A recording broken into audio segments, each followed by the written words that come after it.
एक बार एक भगवान का भक्त था। उसने भगवान की प्राप्ति के लिए बहुत कठोर तपस्या की। वो सभी को एक समान समझता था। कुछ भी खाने से पहले भगवान का भोग लगाता, कुछ भी पीने से पहले भगवान का चरणामृत समझकर उसको पान करता। शुद्धि और अशुद्धि का बड़ा ही ध्यान रखता। सोने से पहले वो भगवान का जाप करता, फिर सोता। एकादशी का व्रत वो नियम से रहता। अपने माता पिता और बड़े जनों की खूब सेवा करता, परंतु उस भक्त से किसी का कष्ट नहीं देखा जाता था। उसकी भक्ति से प्रसन्न होकर एक दिन भगवान प्रकट हो गए। भगवान ने उसे दर्शन दिए और कहा, क्या मांगते हो वत्स? वो भक्त बोला, प्रभु मैं तो कृतकृत्य हो गया, अब क्या मांगूं? भगवान ने कहा, मेरे संतोष के लिए कुछ तो मांगना ही पड़ेगा। वो भक्त बोला, प्रभु मुझे खूब संतोष है, कुछ मांगना नहीं है। भगवान ने कहा, मेरे संतोष के लिए जो इच्छा हो वो मांग लो। वो भक्त बोला, प्रभु इच्छा तो नहीं है, किंतु अगर आप कहते हैं तो सबका कल्याण कर दीजिए, इस सृष्टि में कोई दुखी न रहे। इतने में भगवान बोले, फिर सबका पाप कौन भोगेगा? ये नहीं हो सकता। भक्त ने कहा, आप भुगताइए, प्रभु आप तो कुछ भी कर सकते हैं। भगवान श्री हरि बोले, तुम भक्त हो, भक्त को सबका पाप किस तरह भुगता सकता हूँ? नहीं नहीं, इसका दंड मैं तुम्हें नहीं दे सकता। भक्त बोला, प्रभु मैं भोग लूंगा, आप ऐसा करिए तो सही। भक्त ने कहा, अगर ऐसा नहीं कर सकते तो क्षमा कर दीजिए।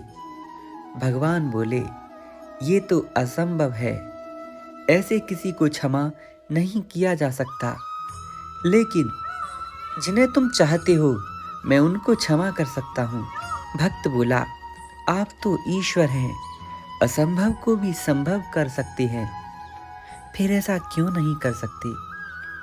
प्रभु बोले, वत्स इस संसार में अनेकों प्राणी हैं, फिर लीला समाप्त हो जाएगी और समय से पहले ही लीला समाप्त नहीं हो सकती।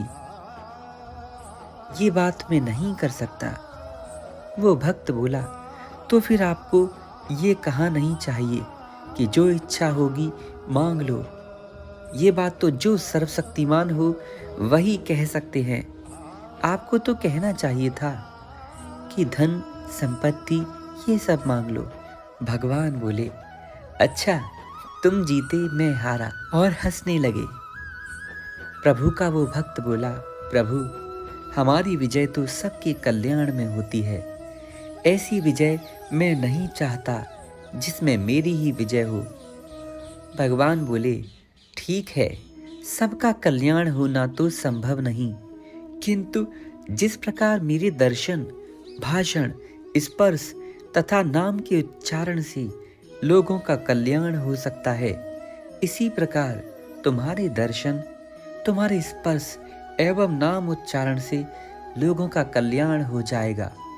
जो भी व्यक्ति तुम्हारे दर्शन करेगा, तुम्हारी आज्ञा मानेगा, तुम्हारा स्पर्श करेगा, उसका कल्याण अवश्य होगा। प्यारे मित्रों, ये कहानी हमें सिखाती है कि भगवान और उनके भक्त हमें अपने जैसा ही बनाते हैं। वे सभी का कल्याण चाहते हैं।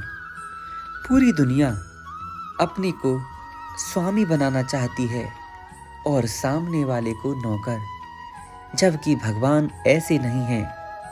भगवान और गुरुदेव मनुष्य को अपने जैसा ही बना लेते हैं। हमेशा प्रत्येक व्यक्ति को निष्काम भक्ति करनी चाहिए। राम नाम की शक्ति से कुछ भी हो सकता है।